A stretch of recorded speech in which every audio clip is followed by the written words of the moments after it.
Certo. Bom, eu vou fazer um breve comentário. Primeiro, quero agradecer a essas coisas da academia. Idade, em algum momento não se tem experiência. No dia que alguém que passou pela academia se sentir muito experiente, então tem que desistir. Não é na academia onde você tem que revelar aos outros que eu estou cheio de experiência. Na academia, cada apresentação é uma apresentação. E por isso que em algum momento o Dr. Rebelo dizia, não apresentou a questão de linha de pesquisa. Como fiz referência a esta apresentação, este estudo é consequente da minha dissertação. E na minha dissertação eu conversei com adolescentes. E como mexi essa componente de rito de iniciação, uma das recomendações que deixei a mim mesmo, na minha dissertação, nós temos o hábito na academia de recomendar aos outros, né? Eu deixei a mim mesmo, na minha dissertação, que podendo realizar outra pesquisa, então que envolvesse os pais encarregados da educação. Fui realizar com os pais encarregados da educação. Esse artigo é o que apresentei na conferência sobre o rito de iniciação.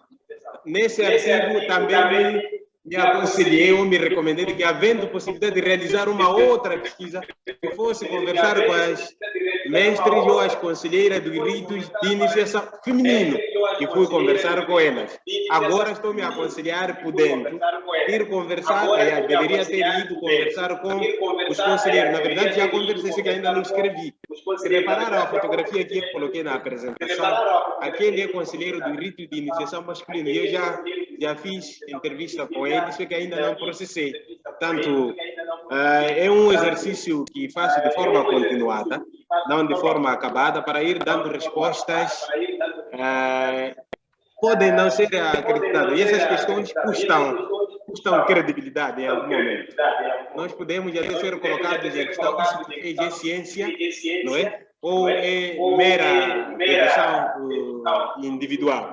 E é normal. É assim como aconteceu também com o famoso historiador e as pessoas, o Sheikh Haddad Diop, foi rejeitado muitas vezes quando defendia as causas africanas, não é?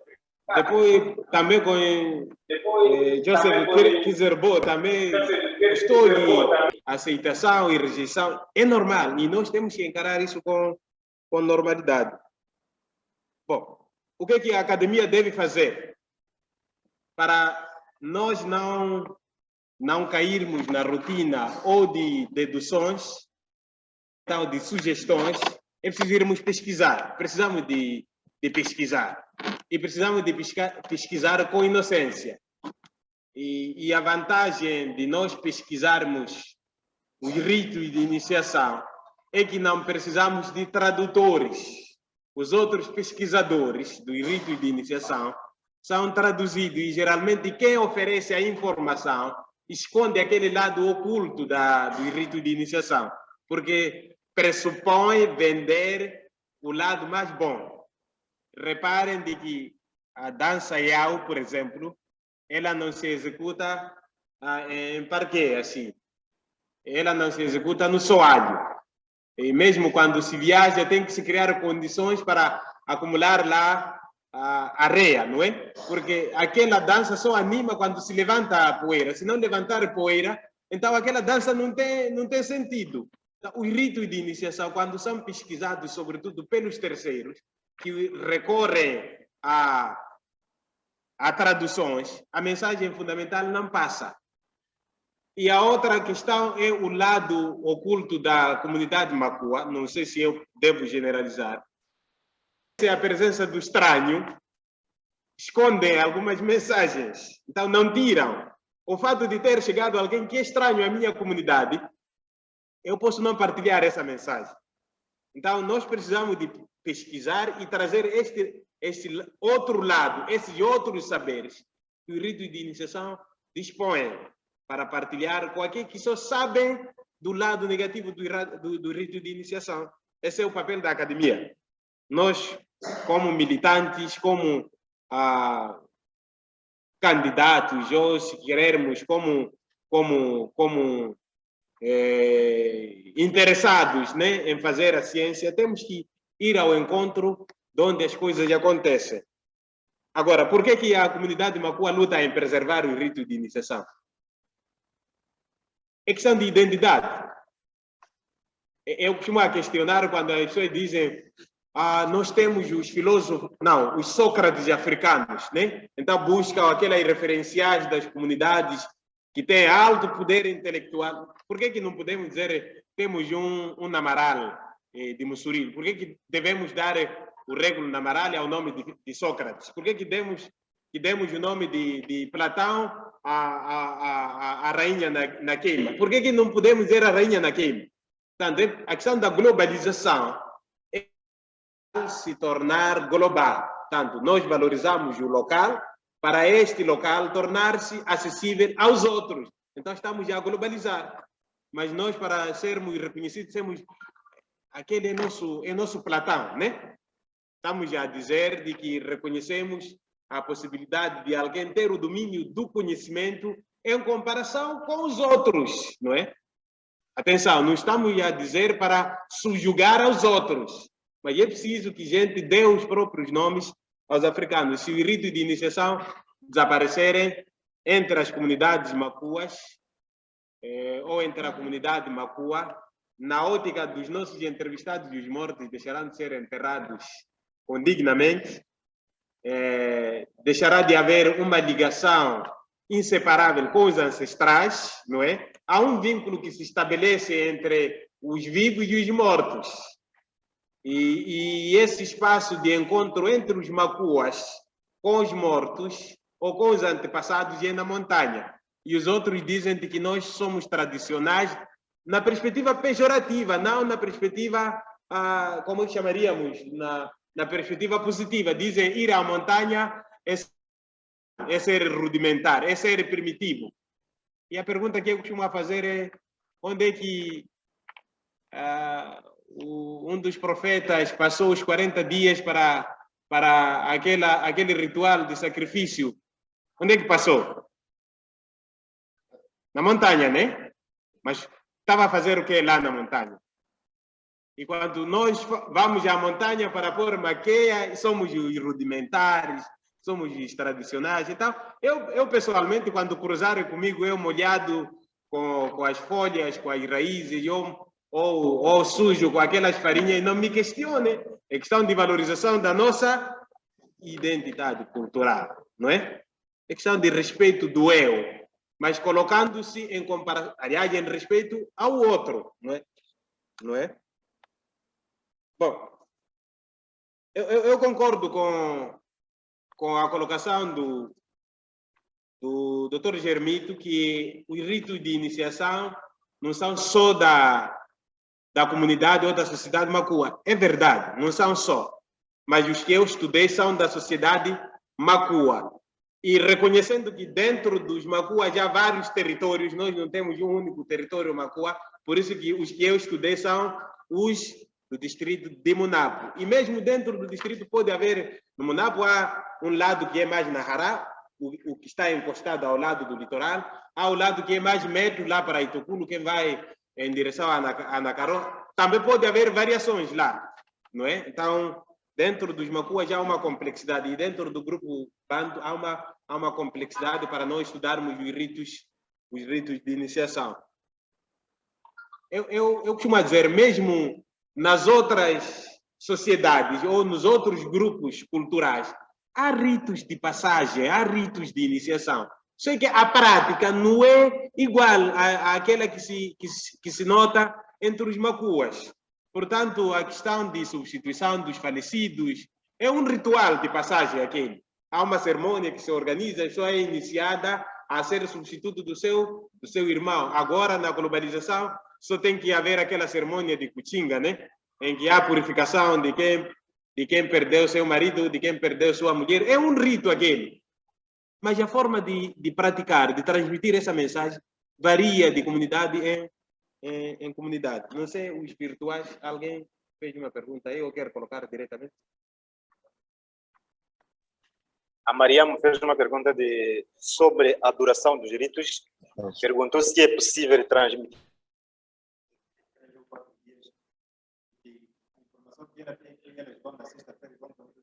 Certo. Ter essas informações todas em 3 ou 4 dias. Em 4 ou 5 dias é o que acontece na atualidade. Por isso que os ritos perderam o seu valor, estão a ser adulterados.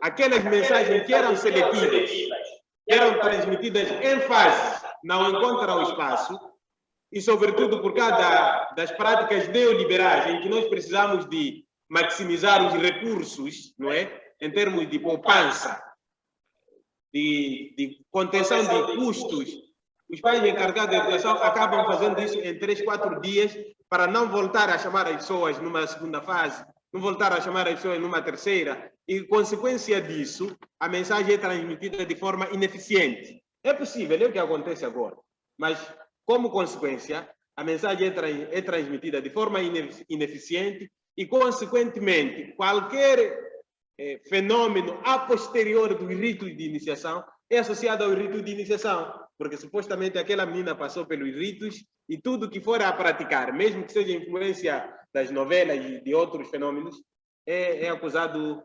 a prática do rito de iniciação como a causa imediata dessas gravidezes, desses casamentos prematuros, dessas violações sexuais. Mas nós temos acompanhado com preocupação que na Índia, em média, há uma violação em cada 1 minuto ou em cada 1 hora entre 4 a 5 ou 6 mulheres por hora. Lá também os ritos de iniciação que são praticados são iguais a esses da comunidade Macua, não é?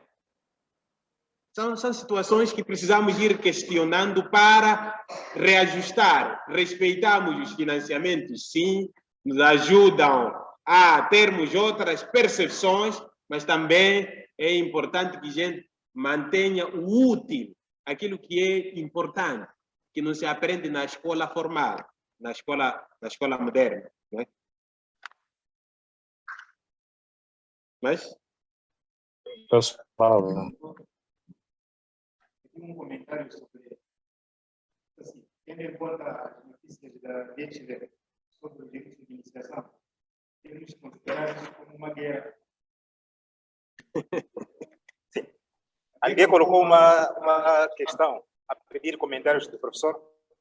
E tendo em conta as notícias da DTV sobre os direitos de iniciação, podemos considerar isso como uma guerra entre aquelas sociedades que se acham de modernas e que acham de tradicional e nociva, consequentemente? Em princípio, eu não consideraria de guerra como tal, porque nós não podemos funcionar. O que eu tenho insistido e peço, né, às pessoas é nós não funcionarmos na perspectiva clássica do behaviorismo. Input, output, não é? Não podemos receber as mensagens, elas de forma inocente e assimilarmos essas mensagens de forma inocente. Nós o que precisamos de fazer é analisar essa mensagem. Tanto o behaviorismo, uma teoria do comportamento, dizia de que o